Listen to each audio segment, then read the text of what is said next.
Something big is happening, and it's not the kind of story you'll see splashed across the front page of Canada's mainstream press. China has just slammed the door on Canada's most valuable crop, canola, with a punishing 76% tariff that doesn't just dent the market, it threatens to collapse entire provinces built on this industry. Overnight, billions of dollars in trade have been wiped away, and thousands of farmers are staring down the barrel of financial ruin. But this isn't just about agriculture. This is a high-stakes game of economic warfare, a global chess match where Ottawa has chosen to gamble away Western livelihoods in order to protect its shiny electric vehicle industry back east. The message from Beijing is clear. If Canada wants to play trade hardball, the consequences will be devastating. And if this all sounds familiar, it's because Donald Trump warned about these kinds of betrayals years ago. He said the elites would sacrifice farmers and workers to score political points. Now we're watching that prophecy unfold in real time, and it's Canada that's paying the price.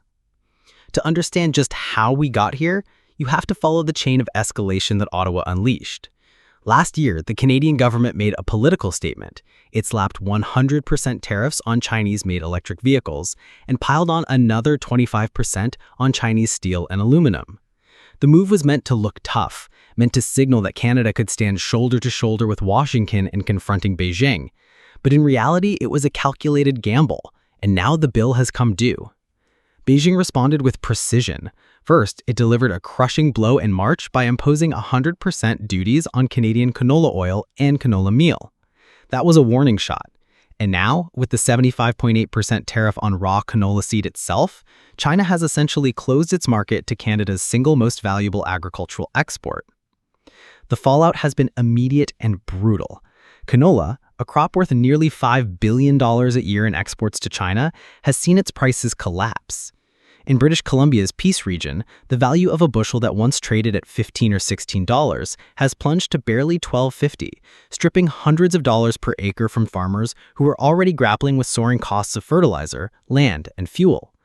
Multiply those losses across the more than $43 billion that the canola industry pumps into Canada's economy each year, and you start to see the scale of devastation. What makes this worse is the political divide hidden inside the numbers. In eastern Canada, Ottawa is pouring billions into subsidies for the electric vehicle industry, building out factories and supply chains in Ontario and Quebec, all to win the favor of voters in those provinces. In western Canada, meanwhile, farmers in Saskatchewan, Alberta, and British Columbia are watching their livelihoods evaporate. The message could not be clearer. The federal government is willing to sacrifice the prairies on the altar of green politics. And here lies the bitter irony. China is defending its domestic producers, shielding its market from what it called dumping. Donald Trump, during his presidency, threw up tariff to protect American steel and force countries to the negotiating table. But Ottawa has managed to alienate its second largest export market while leaving its own farmers unprotected. Instead of a strategy, Canada has delivered a self-inflicted wound, one that punishes the very provinces that feed the country and power its exports. The result is a Canada divided against itself, a nation where one region is subsidized to thrive while another is left to wither under the weight of a global trade war it never asked for. The scale of this crisis can't be overstated. At least 200,000 Canadian jobs are tied directly to the canola industry, and every single one of them is now under a cloud of uncertainty. From farmers in the fields of Saskatchewan, to the truckers hauling seed across the prairies, to the processors and exporters who rely on steady demand from China, the ripple effect is immediate and devastating. These are not abstract numbers on a government spreadsheet. These are families, rural communities, and entire regions suddenly staring into an abyss created by political decisions made thousands of miles away in Ottawa.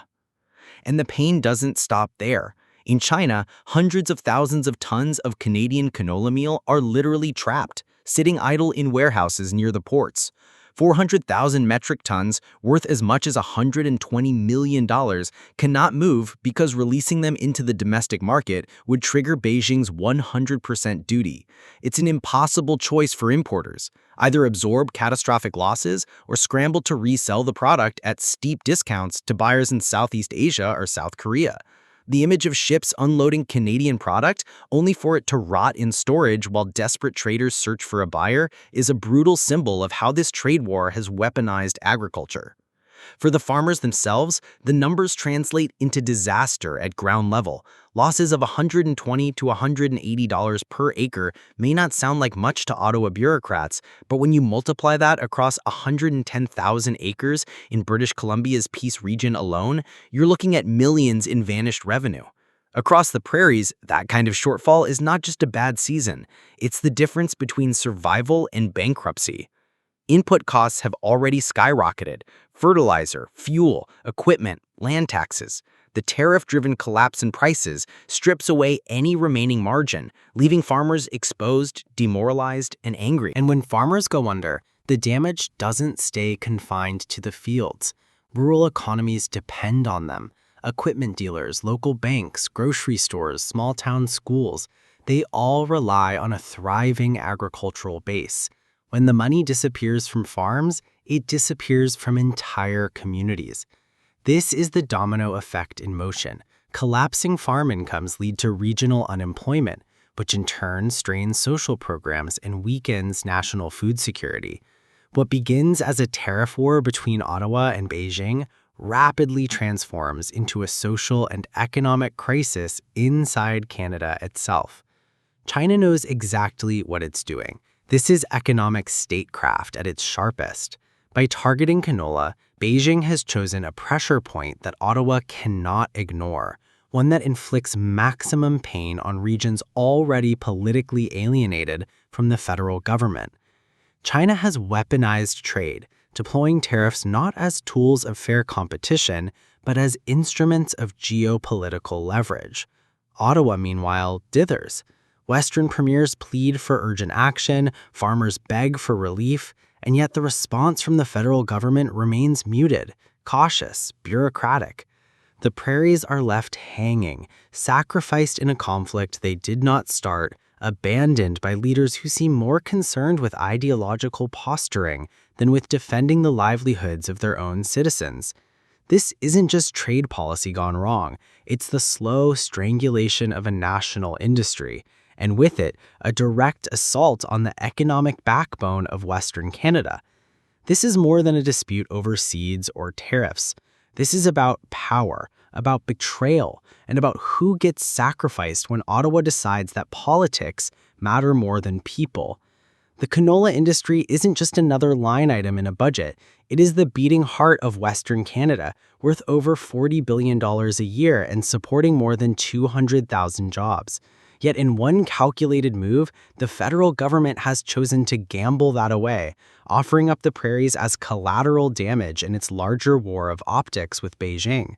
What does that say to the families who have worked this land for generations, to the farmers now staring at bankruptcy, to the communities watching their lifeblood drain away? It says that Ottawa is willing to write them off, to treat them as expendable pawns on the global chessboard. And it is precisely here that Trump's shadow looms large, because his entire political identity was built on reminding people that rules matter, that results matter, that protecting your own people comes first. While Canada's leaders posture and hesitate, Trump would have hammered the point home. You don't win trade wars by sacrificing your farmers, you win by putting your farmers first. The emotional stakes could not be higher. This isn't just another trade squabble, it is the slow-motion collapse of Canada's farm belt. Every bushel that sells for less, every acre that generates a loss, is another crack in the foundation of the prairies. The damage is not temporary, it is generational. Farmers who go under now don't simply bounce back next year, they disappear, their land swallowed by creditors, their communities hollowed out. And once that fabric tears, it cannot be so easily mended.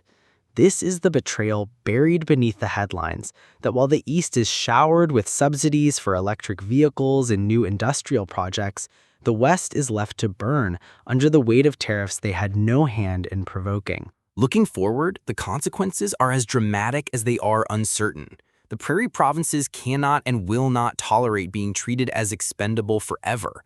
Already, premiers are calling for autonomy in trade policy, a warning shot that could evolve into a direct political crisis if Ottawa fails to act. Farmers themselves are reaching a breaking point, and history tells us that economic desperation quickly translates into political upheaval. China, for its part, is playing the long game. It has the capacity to wait Canada out, to starve the market, to force prices into free fall, and then swoop in to buy canola at fire sale prices, deepening Canada's dependence while strengthening its own leverage.